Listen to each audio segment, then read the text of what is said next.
These hikers thought they were just exploring the woods, but what followed them will keep you awake at night. Before we dive in, drop a comment and let us know where you're watching from. We'd love to hear from you. If you enjoyed true horror stories like this, be sure to like the video, subscribe, turn on the notification bell, and share it with someone who'd love it too. I've hiked alone since I was 17. Woods, mountains, canyons, didn't matter. Nature always felt safer than people, safer than noise, safer than anything human. But Timberline National Forest changed every comfort I ever had. It ruined my sleep, my nerves, my sense of distance, my sense of what's real. And the worst part is, I still don't know if what followed me out of those trees is the same thing that watched me while I slept, or if there were two different things entirely. It started as an ordinary hike, a sunrise trail. I pulled into the Timberline parking lot before 6 in the morning.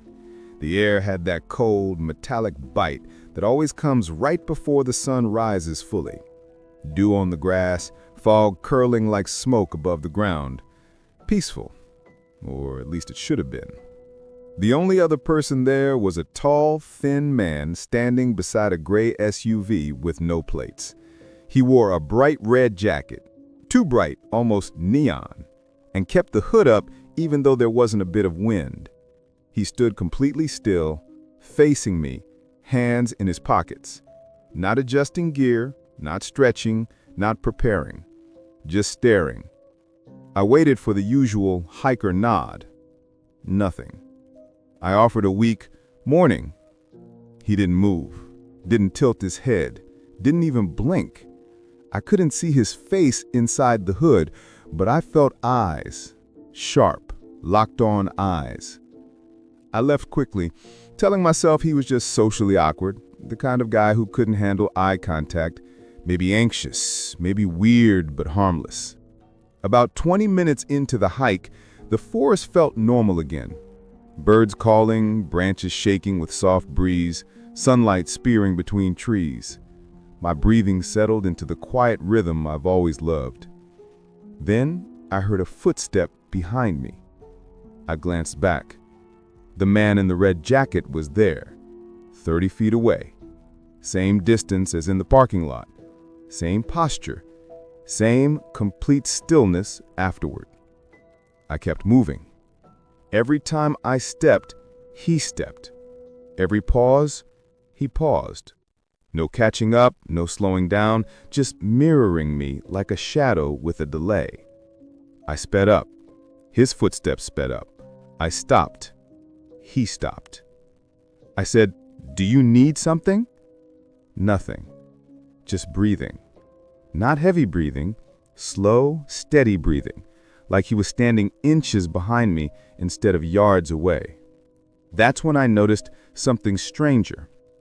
The fog. On the main trail, it hadn't followed me, but now it crept between trees like pale fingers reaching toward the path. A few minutes later, the trail forked. Timberline has no fork. I've hiked it 5 times. It's one straight shot until it loops around. But there it was, a narrow dirt trail bending sharply right, trees leaning over it like they were trying to hide it. A wooden post stood crooked at the start, carved with a single burned-in marking, 47 arrow. I didn't think, I just took it. My only thought was getting away from the red jacket and that too silent breathing. From the instant my foot hit Trail 47, everything changed. The air dropped at least 20 degrees. My skin tightened with goosebumps, the forest noise cut off completely. No birds, no insects, no wind. Even my own footsteps sounded muted, like the ground absorbed the sound. I didn't hear the man behind me anymore. For the first time since the parking lot, I thought I'd lost him. But the deeper I walked, the more wrong the forest felt. The trees angled inward unnaturally, their branches bowing toward the path like they were listening. The trunks were too narrow, too tall, swaying slightly despite the still air. Their bark had strange marks, long, thin scratches spiraling up like claw marks. Then came the whispering. It wasn't words, not something you could interpret. It was soft, overlapping breaths, layered like multiple voices speaking at once from different distances. The kind of sound that disappears the second you stop walking and starts again the moment you move. I tried to turn back. The trail behind me wasn't there. Only trees. Thick, packed, suffocating trees where the path should have been. The air behind me looked darker than the air in front, like the forest was closing itself. I kept walking. An hour in, I reached a clearing. That's where I found the campsite. 3 tents. One collapsed, one shredded open, one zipped shut. Gear scattered everywhere. Backpacks, clothes, untouched food, a pot on its side, a pair of glasses snapped in half, like the campers left in a blind panic. "Hello?" I shouted. "Anyone here?" Silence. I walked to the collapsed tent. Empty. The shredded tent had claw marks so deep that the fabric was curled, not ripped, cut. Surgical clean lines, 5 of them, evenly spaced, too wide for human hands. The zipped tent moved. It shifted, like something inside pressed against the fabric. Once, twice, then harder. I stepped back, heart slamming. "Are you hurt?" I asked. The tent shuddered violently. Then the zipper began to rise from the inside, slowly, like someone dragging it upward with shaking hands. The flap opened. A hand pushed through. Not human. The fingers were impossibly long, bent wrong at the knuckles. The skin pale gray and cracked, like dried clay. Nails black and curved and glinting like metal. The hand squeezed the ground, feeling it. I ran. Branches whipped my face, my arms. Roots grabbed at my boots. The forest twisted in ways it hadn't before. Trees rearranging, paths bending. I heard the thing burst out of the tent, fabric exploding, poles snapping. Then I heard the skittering. Not running, not walking, something scraping the ground with multiple limbs, fast and sharp and too smooth. Claws tearing bark from trees as it moved above and beside me. And layered under it, laughing. That same whisper sound, but higher pitched, breathier, like multiple voices giggling just behind my ears. I don't know how long I ran. Minutes, hours. Time twisted, like everything else. Finally, I reached a thicker section of woods. My lungs burned, my legs shook, my whole body screamed to stop. Then, I froze. The man in the red jacket stood a few feet ahead between 2 narrow trees. He wasn't breathing hard. He wasn't sweating. He wasn't even standing naturally. His spine looked too straight, like something inside him was holding him up. His arms hung at his sides like dead weight. His hood was still up, shadowing his face. He raised one hand, slowly, stiffly, like someone was lifting his arm from inside him rather than him moving it. He pointed behind me with a trembling finger. I don't know why I looked. Curiosity, fear, instinct, it all mixed. What stood behind me was something that doesn't belong on Earth. It was tall enough that its back hunched under the branches. Limbs too long, too jointed. Skin stretched thin like plastic over bones that shifted independently. Eyes that reflected light that wasn't there. Its mouth hung slightly open, not in a human shape, more like skin pulled back to reveal teeth arranged in spiral rows. It leaned forward. Everything went black. I woke up on the gravel of the Timberline parking lot, lying beside my car. Dirt on my clothes, dried mud under my nails, scratches down both arms. My backpack shredded. My phone screen shattered in a pattern I'd never seen before. Cracks spiraling outward from 5 precise points, almost like finger impressions. The gray SUV was gone. A ranger found me minutes later. I told him a trail split, that I took Trail 47, that something chased me, that someone in a red jacket followed me. He didn't question it, didn't ask for details, didn't laugh. He just shook his head and said, "You shouldn't wander off marked paths." Nothing good past 47. Too calm, too rehearsed. At home that night, things got worse. My lights flickered no matter how many bulbs I changed. My phone kept turning on by itself, camera app opening to the black screen of my pocket. My reflection in mirrors lagged by a split second. Every time I stepped near a window, the air felt colder. Then came the tapping. 3 taps on my window, slow, measured. My apartment was on the 3rd floor, no balcony, nothing for anyone to stand on.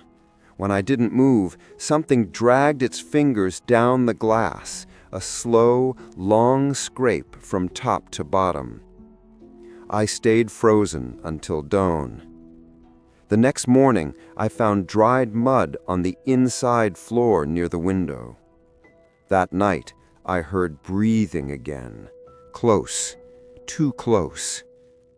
By the 3rd night, I began to see flashes, just flashes, of red fabric moving past doorways, a hood, a sleeve, something standing still at the far end of the hall. Now, weeks later, the breathing hasn't stopped, the tapping hasn't stopped, the scratching hasn't stopped. Sometimes I wake up to the sound of a zipper sliding slowly up and down. Sometimes I see a long hand flattening the blinds for half a second before vanishing. And sometimes, when my apartment is completely silent and I'm trying to convince myself none of it is real, I hear 2 different sounds, the whisper laughing from the woods, and a slow, steady exhale, like someone in a hood is standing right behind me.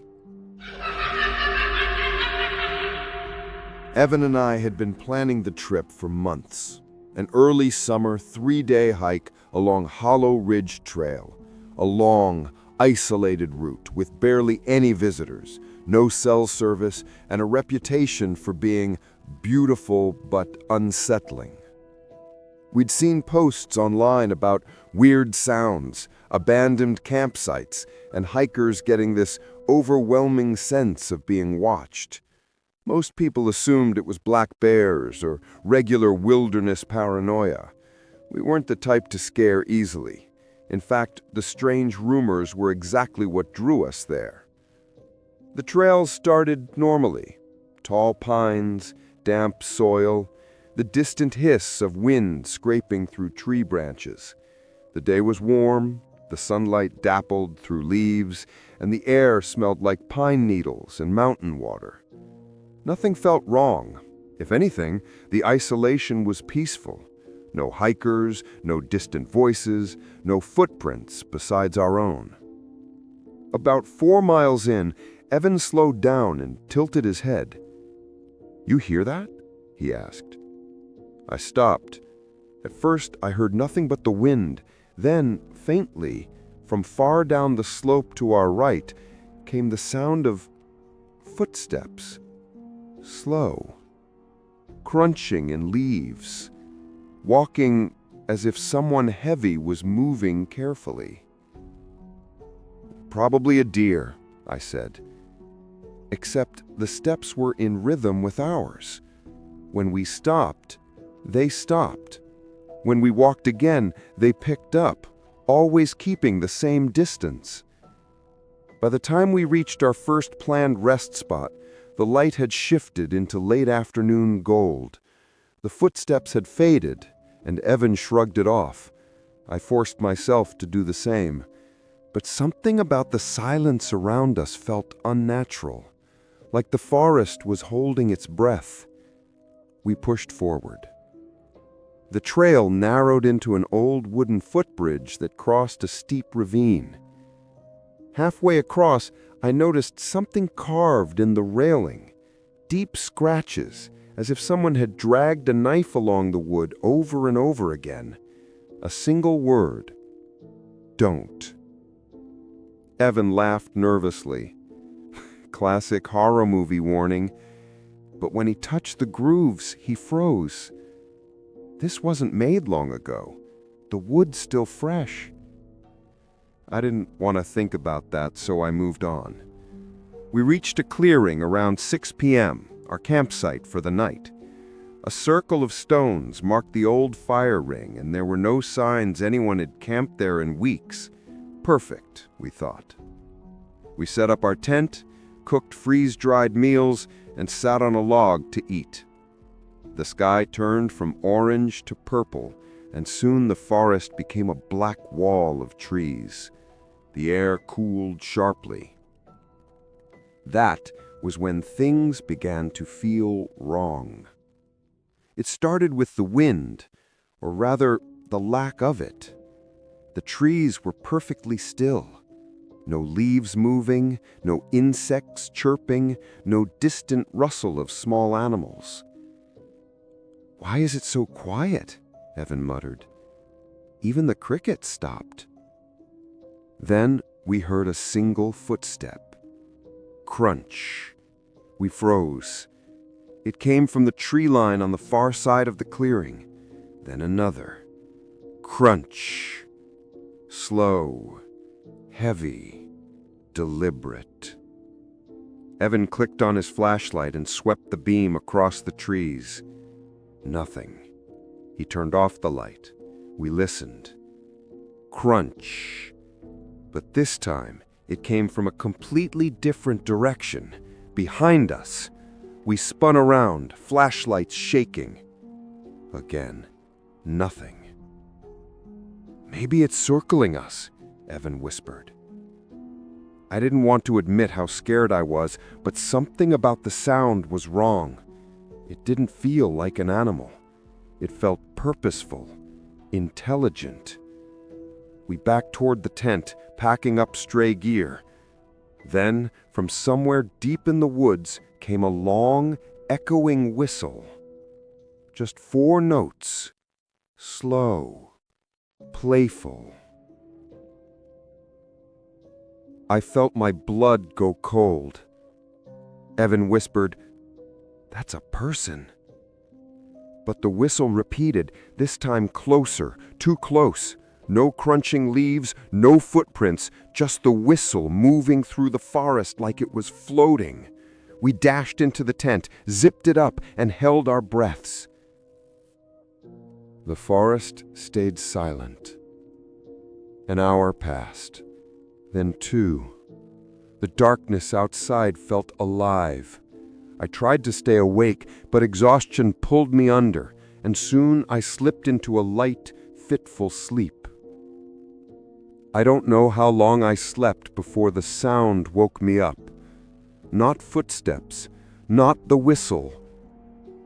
Breathing. Slow, shaky breathing coming from just outside the tent, inches away from my head. I mouthed Evan's name, but he was already awake, his eyes wide in the dim lantern light. The breathing grew louder. Then something pressed against the tent wall from the outside, a long, unmistakable handprint dragging slowly down the nylon. Evan grabbed his knife. I held my breath. The hand slid downward, then stopped, then pressed harder. The fabric dipped inward, inches from my face, as if a nightmarishly long hand was pushing against it. And then the whistle. Soft, right, beside us. Evan lunged forward and slashed the tent wall. Whatever was outside moved back instantly, with an impossible, boneless speed, gliding into the trees without a sound. We burst out of the tent and shined our flashlights everywhere. The clearing was empty, quiet, still. But on the ground leading into the forest were drag marks, like someone had been pulling something heavy or dragging their feet in a strange way. "We're leaving," Evan said, voice trembling. "Now!" We grabbed what we could and ran. No tent, no fire pit cleanup, no looking back. The trail in the dark was a nightmare. Our lights caught shadows that shifted too quickly. Twice we heard the whistle. Once we saw a silhouette between the trees, standing perfectly still, unnaturally tall. At one point, Evan whispered, "It's pacing us again." And he was right. Every few minutes, to our left or right, we'd hear a single crunch, then silence, then crunch again, always matching our pace. But the worst moment came when we reached the old wooden bridge. The carved word, "Don't," looked deeper than before, fresh, as if someone had carved over it again. Evan stepped onto the bridge first, moving fast. I followed, but halfway across, something moved under the bridge. Not water, something heavy shifting along the beams, as if crawling underneath us. Evan whispered, "Hurry." But my foot froze when a hand reached up between the planks. A long, pale, long-fingered hand, too thin, too stretched, gripping the board near my shoe. It didn't grab me. It just touched the wood softly and began tapping, slowly, in rhythm, as if mimicking footsteps. Evan ran back and yanked me forward, and we sprinted across the bridge. Behind us, the tapping got faster, louder, frantic. Then it stopped. We didn't look back. We ran until sunrise, our lungs burning, legs shaping. Eventually, the trail widened, the trees thinned, and we stumbled out onto a ranger station parking lot. A ranger was just arriving for the morning shift. He looked at us, dirty, shaking, out of breath, and asked what happened. When we told him, his expression didn't change. He listened carefully. Then he said something I'll never forget.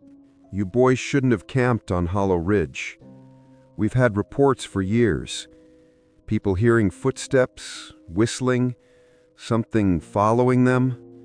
Sometimes entire campsites abandoned, like the hikers ran off in the night." Evan asked, "What is it?" The ranger hesitated and said quietly, "We don't know, but whatever it is, it never crosses the tree line. You made it out. That's what matters." He told us to get in the truck. He drove us down the mountain, all the while glancing at his mirrors like he expected something to be there. When we reached the valley road, he dropped us off and said, "Listen, some places out here go dark when the sun sets. Dark in ways people weren't meant to understand." He paused. "And if you ever hear whistling in the woods, don't stop, don't answer, and don't look for it." Evan and I never went hiking together again. But sometimes, when I'm outside at night, with no wind, no bugs, no noise, I swear I hear it. 4 soft notes, slow, playful, coming from somewhere just beyond the tree line. And every time my blood runs cold, because I know it remembers us, and I know it's still walking. I never thought a simple weekend hike could become the most terrifying experience of my life, but Blackwood Trail proved me wrong.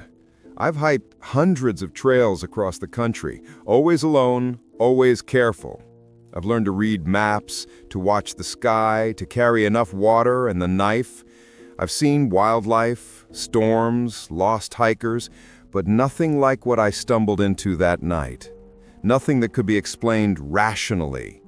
And I haven't told anyone this story in full since, because people might think I'm insane, or worse, they might believe it. It started normal enough. I parked in a small gravel lot near the trailhead around 8 a.m. The air was cool, mist curling over the path. The forest smelled like damp earth and pine. I was expecting a 10-mile loop, mostly used by day hikers, usually empty at that time. My backpack was light, water, trail mix, a flashlight, and a small first aid kit. I double-checked my map. Blackwood Trail runs in a simple loop. Follow the markers, return in daylight. Easy. The first 2 miles were uneventful. Sunlight poured through the trees, casting sharp shadows on the moss-covered path. Birds chirped, squirrels scampered. Every so often I would hear a snap of a branch behind me, but I didn't think much of it. Wildlife, maybe. Still, a tiny voice in my head whispered, "Pay attention." Around mile 3, I came to a fork. Normally, Blackwood is well marked. One path continues straight, marked with faded orange blazes. The other veers sharply left, unmarked, overgrown, almost hidden. I checked the map. According to the trail map, no fork should exist here. Yet there it was. The left path looked strange, darker and oddly inviting. Something in me, I can't explain, made me choose it. I tell myself now it was curiosity or arrogance. As soon as I stepped onto the narrow path, the forest changed. The air grew heavier, sounds diminished. No wind, no birds, no rustling of leaves. My steps sounded muffled, soft, unreal, as though the earth itself was absorbing sound. The trees closed in tighter, the branches intertwining overhead, blotting out the sun. Shadows grew long, almost alive, twisting unnaturally. I should have turned back. I didn't. 15 minutes in, I realized I hadn't heard another footstep besides my own, but the feeling of being watched was immediate, electric. I turned. Nothing. I moved faster. Nothing. Yet I felt it. Just beyond my peripheral vision, something shifting between the trunks. Just for a moment, a flash of movement, too fast, too smooth to be human. Then the sound started. A crunch. Soft, deliberate, careful. Another, behind me. I froze. My heart hammered. Every instinct screamed to run, but I forced myself to stay calm. Maybe another hiker, maybe a deer, but the footsteps didn't move the way normal feet do. They followed my exact pace. When I slowed, they slowed. When I stepped faster, they matched. I tried calling out. My voice echoed weakly through the dense woods. No response. I tried whistling. No response. Only the footsteps, always keeping pace, just behind me, but somehow too far to see anyone. I reached a small clearing where the path bent sharply. Here, the moss was flattened, as if someone or something had passed recently. And then I saw it. An abandoned backpack, half buried under pine needles. No signs of a person nearby. I approached cautiously. The straps were torn. There was a water bottle lying nearby, dented. The ground around it was scuffed with what looked like footprints, too long, too thin, almost inhuman. I was about to turn back when I noticed a single deep scratch in the tree next to the backpack. The bark peeled back in long parallel lines, curling away from the tree like claws had scraped it clean. My stomach dropped. That wasn't normal. Bears don't leave marks like that, and humans wouldn't be that careless in the middle of nowhere. I moved on quickly, trying to keep calm. The path twisted and narrowed, the forest pressing in. My breathing felt loud in my own ears, and then I heard it, a whisper, soft, faint, indistinct. Not words, but almost like someone trying to imitate words. It came from everywhere at once, behind me, above me, in the shadows between trees. I ran, not fast, not recklessly, but quickly enough to put distance between myself and the whispers. My foot caught on a root, and I fell hard. I scrambled up, hands bleeding, and kept going. That's when I noticed them. Footprints, long, thin, and oddly shaped. They weren't human, not in proportion. Every step seemed deliberate, and they all pointed in the same direction as mine, but they were too big to belong to me, too irregular. The sky had darkened to twilight. The forest felt alive. I began to hear movement behind me again. Crunch, skitter, snap. Not running, but pacing, mimicking me. The whispers grew louder. I could almost make out syllables, like someone trying to speak a language I didn't know, but somehow understood in meaning. Stay, follow, leave, lost.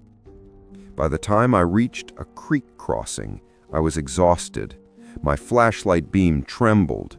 Across the water, in the dim evening light, I saw it. A figure, tall and thin, standing perfectly still, shrouded in shadows. Red fabric, a hood. It wasn't moving, yet I knew it was watching. I froze. It raised a hand, slowly, stiffly, pointed, behind me. Something in me turned. I wish I hadn't. In the distance, something slithered between the trees, long limbs bending wrong, eyes reflecting nothing, a mouth that opened and closed but no sound. The air grew colder. I felt my legs freeze. The figure in red stayed, unnervingly calm, watching. I ran across the creek barefoot, tripping in the mud. The whispers followed, layered, overlapping, echoing in impossible directions. I tried screaming, shouting for help, but my voice sounded small and swallowed by the forest. I glanced back once. The creature was closer, moving faster than any human could, yet still gliding over the ground silently. The path eventually widened slightly, leading toward the edge of the ridge. I could hear the distant hum of civilization, cars, people. But the forest wasn't done. The figure in red was gone. The footprints were gone. The whispers had stopped. Only silence. And yet, my instinct screamed the forest wasn't finished. Something lingered just out of sight, waiting for me to let my guard down. I stumbled onto the main trail. Dawn was breaking. The sun pierced through the trees, golden and warm, but it didn't comfort me. I ran until I reached my car, still trembling, hands shaking as I started the engine. When I glanced in the rearview mirror, the forest looked empty, peaceful, normal, like nothing had happened. But I knew better. Weeks later, I researched the area. Hollow ridge, blackwood, trails with forks that don't exist. Nothing. Maps showed a single path, unbroken. No mention of abandoned backpacks, no warnings about the forest beyond a certain point. It was like the wrong turn never existed. I never hiked Blackwood again. I've avoided trails since. And yet, sometimes I hear whispers in the wind at night. Soft, echoing, layered, like multiple voices speaking at once.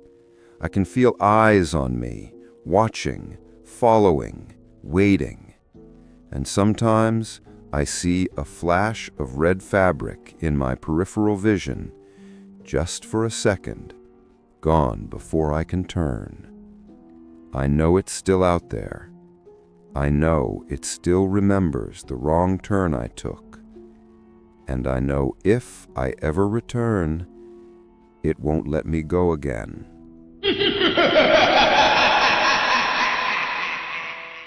They told us Aru Ridge had only one trail. Just one. A straight, simple path to the top of the mountain. So explain why, halfway through the hike, the trail moved. My cousin Daniel was the adventure type, always dragging me on some stupid trip every December. This year, he chose Aru Ridge, a place the locals only talked about in low voices. Don't hike after sunset, they said. The mountain doesn't like that. I thought they were joking until we arrived at the trailhead. There was a wooden sign, cracked and half rotten, with carved letters that said, "Do not hike after sunset. There is only one path. Do not follow any other."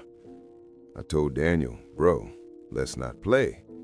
He laughed at me, slapped my shoulder, and said the typical nonsense. "Guy, relax, nothing to happen." We started hiking anyway. We moved fast because the sun was already going down, and Aru Ridge gets dark quickly. But the first 30 minutes were normal. Trees everywhere, rocks everywhere, crickets screaming, nothing strange. Then we reached it, a fork, 2 trails, 2 completely different paths. But my map showed only one single line, straight. No fork, no branch, no split, nothing. My stomach dropped. "Daniel, this mountain no get branch," I said. He ignored the fear in my voice and took the left path. At first it felt fine, until the forest started repeating itself. I don't mean it looked similar, I mean it was exactly the same. Same fallen tree, same bent trunk, same stone with the white stripe. We walked past that bent trunk at least 4 times. Each time we saw it, Daniel's steps slowed a little more. Then I noticed footprints, our footprints, but not on the trail, on the sides of it, like something was walking beside us, copying our pace from inside the trees. The forest became silent. Not quiet, silent. No insects, no wind. Even our own footsteps sounded muffled, like the ground didn't want to echo them. That was when we heard the first whisper. It came from behind us, a voice that sounded like someone trying to talk through sand. "Don't go there." Daniel spun around with the flashlight, but nothing was there. Nothing ever was. We kept walking faster. The forest changed again. The trees seemed to move closer, like they were leaning in to listen. The bushes on both sides rustled, even though there was no wind. At some point I blinked, and the trail was gone, just trees everywhere. And when I blinked again, the trail was back, but it wasn't the same trail. It was narrower, darker. Fresh footprints were already on it, like someone had walked ahead of us minutes before. "This is not the same path," I whispered. Daniel didn't answer. His jaw was tight, shoulders stiff, and sweat covered his neck even though the air was cold. Then we saw the lantern, a dim golden light deeper inside the forest. It didn't move, it didn't flicker like fire, it just hovered between the trees like it was waiting. "Someone is there," Daniel whispered. "No," I said immediately. "That thing is not someone." The lantern drifted slightly to the left, and where it moved, the path moved with it. I'm not kidding. The trail, soil, stones, leaves, shifted quietly in the direction of the lantern, like it wanted us to follow, like it was clearing itself for us, or for something else. "Daniel," I whispered, "we are not alone here." And then we heard it. Footsteps behind us, slow, heavy, deliberate. Someone or something was walking up the trail we had just passed, but when we shined the flashlight behind us, the light stretched far down the path and showed nothing. No animals, no hikers, no shadows, but the footsteps continued, getting louder, getting closer.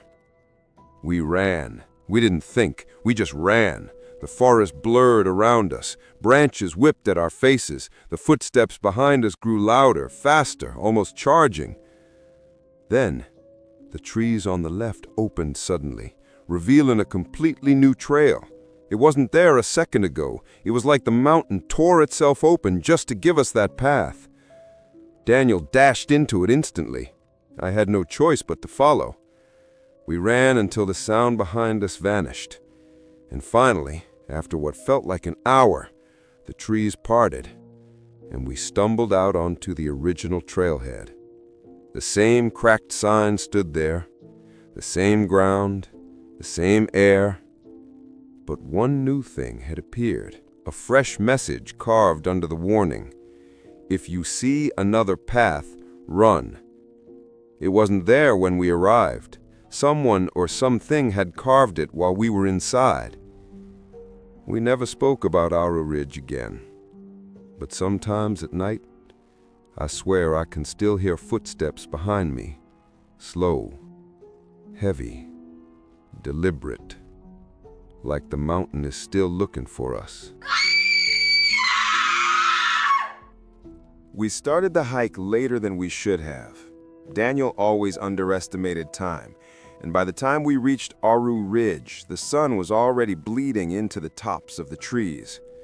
The forest looked like it was swallowing the light, dragging the evening down faster than normal. It wasn't the kind of place you wanted to be after dark. Everyone in town warned us the same way. There is only one trail. If you see another one, don't take it. They said it casually, like it was just folklore, but the older hikers never smiled when they repeated it. They never joked about it. They just warned us, then looked away like the memories were uncomfortable. There was a sign at the trailhead, old and cracked, wood splintered from age or weather. It said, "Do not hike after sunset. There is only one path. Do not follow any other." I read it slowly and felt something sink in my chest. Daniel laughed it off and kept walking. He always did that. Pretended fear was childish. Pretended rules didn't apply to him. I followed because that's what I always did, even when I had a bad feeling sitting heavy in my stomach. The beginning of the trail was normal. Dirt, pine needles, the faint smell of sap, but it was too quiet. No insects, no rustling, no bird song. Even the wind seemed to avoid the forest. It felt like walking into a room where someone had just been arguing, the air still charged, still tense, still waiting. The deeper we walked, the darker it got, and not naturally. The light dimmed unevenly, like patches of shadow clung to the ground and refused to move even when we passed our flashlights over them. I checked the map repeatedly. One trail, straight, no forks, no loops, no turns. Simple. But 20 minutes in, we saw it. A split in the path. A left turn that should not exist. The trail was clearly defined, not worn accidentally, not made by animals. Someone or something had carved it intentionally. Daniel insisted left was the correct path. I hesitated, staring at the dirt. It felt wrong, too smooth, too untouched. But he walked, and I followed. The looping started almost immediately. I noticed a stump first, shaped like a crooked seat. We walked past it. A minute later, we passed it again. Daniel pretended not to see it, but his breathing changed, faster, shorter. He knew. The third time, I stopped completely. "This isn't possible," I said. He didn't argue. He just kept walking faster, as if outrunning the truth would make it disappear. The forest felt closer now, trees tightening around us like ribs around lungs. Then we saw footprints, not ours. Bare human footprints pressed deeply into the dirt beside the trail. They weren't running, they weren't wandering, they were pacing, walking parallel to us, always beside us, always the same distance away from the trail. I crouched to look at them closely. Fresh. The edges were sharp. No debris had fallen over them. Something, or someone, had made them moments before we arrived. My throat tightened. Daniel whispered maybe there were other hikers, but we both knew nobody else would be stupid enough to start at sunset. The first whisper came from behind us, a small voice, young, soft, almost frightened. "Don't go that way." I spun around so fast my flashlight flickered. No one was there, only fog creeping through the trees like fingers dragging across the ground. Daniel stepped closer to me, and that scared me more than the whisper. He never admitted fear, not until that moment. We kept walking because stopping felt worse. The silence stretched again, but now it felt aware of us. The path split again, then again, then again. By the fifth fork, panic was settling in my bones. "The real trail doesn't do this," I whispered. Daniel cursed under his breath. When we turned to go back, the entire way behind us was gone. Not hidden, not shadowed, gone. The trees stood where the path should have been, thick and unmoving. Daniel ran to the nearest tree and slapped his hand against the trunk like it might peel away and reveal a trail behind it. It didn't. The forest had closed. Fog thickened until our flashlights were nearly useless. That's when we saw him. A man, standing in the middle of the trail ahead of us, facing away. His clothes were torn and dirty, but not old, fresh. His head was tilted to the side too far to be comfortable, neck bent at a sick angle. Daniel whispered, "Sir? Sir, are you okay?" The man didn't move, didn't turn, didn't breathe. I grabbed Daniel's arm and told him not to go closer, but he stepped forward anyway. I wanted to scream at him. Then the man's head rotated slowly, without his shoulders moving, turning, turning, turning, until his face came into view. Except it wasn't a face. It was stretched thin and smooth like skin pulled too tight over nothing. No eyes, no mouth, no nose. Just a blank sheet. A mask without features. Daniel choked on a scream. The man twitched, then snapped forward with a quick jerk of movement and sprinted into the forest, vanishing into the dark so fast it felt inhuman. The branches shook violently. Then silence swallowed the woods again. We ran, not toward anything, just away from everything. The path beneath us trembled, the ground shifted. We ran until we stumbled into a clearing where the dirt began to move. Not metaphorically, literally move. The trail slithered across the ground, sliding left, then right, shaping itself into new routes as we watched. I felt dizzy watching it, like the earth was breathing. Daniel whispered that it was guiding us out. I felt the opposite. It wasn't guiding us. It was selecting. Branches cracked behind us, heavy steps, something large. Then we heard our own voices echoing from the woods behind us. Daniel's voice yelled, "Hurry, hurry, it's coming!" My voice yelled, "Don't go that way, don't go that way!" Hearing your own voice coming from deep inside the forest is something no one should ever experience. We ran in the opposite direction, and the path suddenly stretched into a long, straight trail leading downhill. Too perfect, too smooth, too open. It didn't feel like a trail. It felt like bait. Daniel didn't care. He was desperate. He ran ahead, shouting that this was the way. I screamed his name and told him to stop, to look at the ground. The dirt was changing from brown to black. Rocks were sharper. The trees were thinning. Suddenly he vanished into a cloud of fog ahead of me. I caught up a second later and saw him skidding toward an edge of a cliff, arms flailing. Gravel slid under his feet. A root saved him. He grabbed it and hung there shaking violently, staring at the drop. The path had led straight to a deadly fall. It was never an exit. It was a trap. I pulled him back up and we backed away from the edge, breathing hard. Something moved behind us. Multiple somethings. Heavy, wet, shifting, whispering our names in voices that weren't human. We ran blindly until through the fog I saw something familiar, the wooden "Do not hike after sunset" sign. It stood crooked and old, exactly where the forest ended, the real exit.